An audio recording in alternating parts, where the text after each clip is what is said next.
कि scored good और scored bad का मतलब यहां पर क्या है। जैसे कुछ बच्चे बोलेंगे sir what do you mean by scored good, मतलब क्या आप चाह रहे हैं कि हम 90% मार्क्स लाएं या 80% मार्क्स लाएं। मैंने कहा नहीं भाई, अबव एवरेज, मतलब आप रैंक के हिसाब से डिसाइड करो। अगर आपकी रैंक अंडर 5000 है दैट मीन्स आपने अच्छा स्कोर किया, ठीक है। रैंक के बेसिस पे डिसाइड करना है, मतलब स्कोर्ड की जगह मुझे यहां पे रैंक्ड लिखना चाहिए था, रैंक्ड बैड, रैंक्ड गुड, ठीक है, आया ना। गुड का मतलब ये है कि आपके अंदर अगर 5000 रैंक आ रही है ऑल इंडिया, मतलब तुम्हारे बैच के अंदर, that means that is good, है ना। मैथ्स वॉज गुड, बहुत बढ़िया।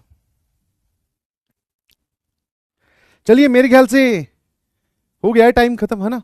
मैं तो ये एक्सपेक्ट करके चल रहा हूं कि बोथ पेपर दिए होंगे और अच्छा स्कोर किया होगा, क्योंकि जमकर मेहनत करवाई जा रही है और जमकर मेहनत तुम कर रहे हो भाई। टाइमलेस दे दिया क्या पोल मैंने? चलिए 32%, बढ़िया यार ये तो। 9% लगभग, 34%, और ये भी 9%, और ये है 16%। तो पहले तो जो ये 16% है बेटा, आप बहुत ही गलत रास्ते पे चल रहे हो कि आपको एक पेपर आपके सामने आया, हाँ रैंक लिखकर भेजें प्लीज, रैंक लिखकर भेजें, आप लोग अपने मार्क्स लिखकर ना भेजें, ठीक है। Rank is important in the JEE advance paper, marks important नहीं है। अब नॉट गिवन वालों से पहले मैं एक बार दो, मतलब बोलते हैं तीखे शब्दों में बात कर लेता हूं कि भाई आपको इतना समझाया गया कि पेपर देना है देना है देना है, फिर भी आपने नहीं दिया। हाँ कोई ना कोई बहाना होगा, बैकलॉग कवर कर रहे होंगे आप, है ना, शॉर्ट नोट्स बना रहे होंगे, वो आपके लिए एक इंपॉर्टेंट टास्क है। तो दिस इज मतलब इसको आप बोलोगे कि ये 16% लोगों से मेरी एकदम सदे हुए शब्दों में ये बात होगी कि भाई साहब आप सही रास्ते पे नहीं है, प्लीज अपना ट्रैक सही करो, ठीक है। आपकी गाड़ी ट्रैक पर ही नहीं है। और जितने भी ये वाले हैं, इनमें से ये और ये तुम्हारे लिए एप्रिसिएशन है, बट एक ही पेपर क्यों दिया? दोनों पेपर देने के लिए मैं बोला था, और दोनों पेपर में आपका असली स्टेमिना पता चलता है कि आपको सेकंड पेपर में आप पेन भी चला पा रहे हो कि नहीं, ठीक है। बट फिर भी ठीक है, आप इनसे अच्छे हो कि आपने दोनों पेपर की जगह एक पेपर तो दिया। और जो लोग ये वाले हैं ऑप्शन ए और ऑप्शन सी वाले, वाह यार प्राउड ऑफ यू, ठीक है। नंबर आपके चाहे कुछ भी आ रहे हैं, मैंने अब तक रैंक देखी भी नहीं है किसी की भी, प्राउड ऑफ यू। मतलब आप टीचर की बताई हुई बात को फॉलो कर रहे हो, बस ऐसे ही फॉलो करते रहिएगा। देखना जरा ये अमाउंट बढ़ता जाएगा और ये यहां पर तुम्हारी रैंक अपने आप इंप्रूव होती जाएगी। रीजन बीइंग क्योंकि बहुत सारे लोग यहां से ये और ये शिफ्ट होकर इसमें आ जाने वाले हैं। बहुत आसान नहीं होता दोनों पेपर संडे वाले दिन देना, और जो दे गया मतलब उसने सेक्रीफाइस किया और बहुत अच्छा किया। अब आप अपनी रैंक देख पा रहे हो, मैं बहुत सारे बच्चों की है 3.5K, 15K, 18K, 6000, 4000, 7000, 852, बहुत अच्छी। मतलब कोशिश करो आप अंडर 5000 रहने की, अंडर 5K मेंटेन करो एडवांस में, और अंडर 2K मेंटेन करो मेंस में, ठीक है।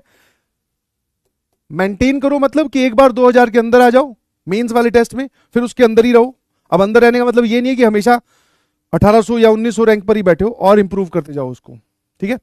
और 5000 रैंक के अंडर आने की कोशिश करो एडवांस वाले टेस्ट में, और इसमें तो तुम मेरे ख्याल से और अच्छे से रैंक ला सकते हो, बिकॉज यहां पे पूल जो पेपर देता है वो कम होता है। समझे कि नहीं समझे? और पेपर आसान था, डूएबल था। कितने लोग मानते हैं इस बात से? है ना, कि paper was doable. Now when I से डूएबल, इसका मतलब ये नहीं है कि आपसे सारे सवाल सॉल्व हो जाने चाहिए, बट हां सर डूएबल का मतलब है कि जितने चाहिए उतने हो जाने चाहिए थे। मतलब जितने से अच्छी रैंक आती है, मतलब गुड रैंक के लिए जितने चाहिए ना वो तो हो जाने चाहिए थे।